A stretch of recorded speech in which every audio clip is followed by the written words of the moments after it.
So my research project is about the recently recovered Irish playwright named Teresa Deevy, who wrote drama in the 1930s about fraught marriages and domestic households during the post-revolutionary period of the Irish Free State. In her youth, Deevy was a member of a radical women's Republican organization that participated in the Irish Revolt against the British colonial regime, but which also campaigned for the equality between Irish men and women. But after the emergence of Ireland's new independent government, which was then called the Irish Free State, Republican women were increasingly sidelined while the new state became heavily influenced by the conservative gender norms of Roman Catholicism. In recent years, Deevy has received remarkable attention by scholars and theater companies seeking to reframe her as one of the few but forgotten female voices active in the Abbey Theatre, which is Ireland's national theatre. While this joint effort has accomplished important work in recovering Deevy's legacy, scholars have sometimes taken for granted that Deevy was critical of the new gender norms of the Irish Free State. This oversight, I argue, neglects a significant historical contradiction underpinning her female characters, namely the antagonism between the restrictive gender norms of the Catholic Free State, a government that Deevy reportedly defended, and the memory of radical women's Republican movements who agitated for Ireland's freedom and independence. So with the support of archival research, my project aims to recontextualize Deevy's most famous play, Katie Roche, as a drama that attempts to reconcile these contradictory historical currents. Katie Roche, the play's heroine, personifies the revolutionary and egalitarian ideals of the Irish Republic that was declared during the 1916 Easter Rising. Set in a cottage on the west coast of Ireland, Katie Roche begins the play as a domestic servant deprived of her self-identity. Her personification as the Irish Republic is complicated when she discovers that she is the daughter of an Anglo-Irish nobleman who belonged to a class of English colonial administrators who dispossessed the Irish of their lands, of their culture, and their language.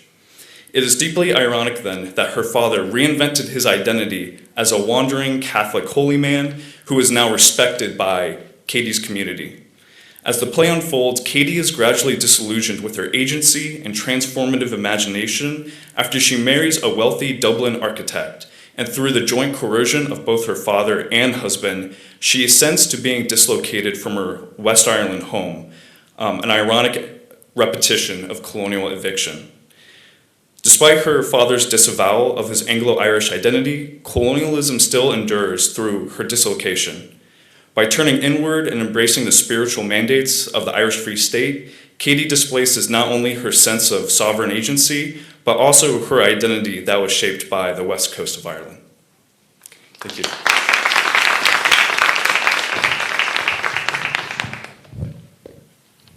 Jaxon, thank you so much for that.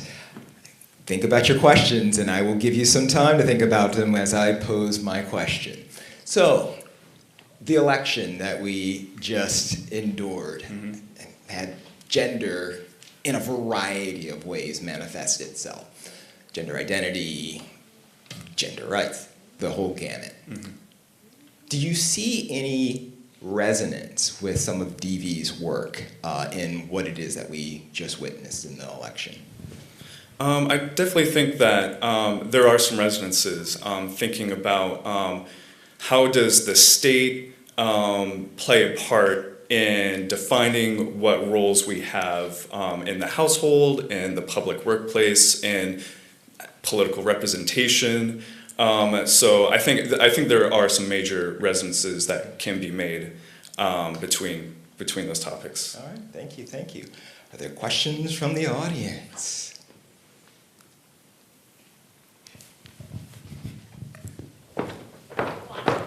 For me, I don't need one either. Okay. Jaxon, do you think you discovered something new from looking through these letters? We haven't been able to chat about this yet. Are you really going to present a new reading of the play? I am still in the middle of trying to get a hold of her letters. I did get to read her short stories and her unpublished plays at the Deevy archive. Getting a hold of the letters through Trinity and through Deevy's estate has been taking a long time to get through. But it does seem that in those letters, she does talk about how she felt about the Irish state and that she was sort of very receptive to some of the, what would we see as the very sort of conservative gender roles that the state was putting in place. I think it's interesting, though, that her sort of she was an ardent Catholic, and she was very, almost sort of mystical in her Catholic beliefs. So I think it's interesting that I wonder if she is sort of trying to find some sort of independence, or that there's some sort of emancipation and freedom in this sort of sense of Catholic sort of like values, the sort of mystical connection to God, basically. Yeah. Thank you very much.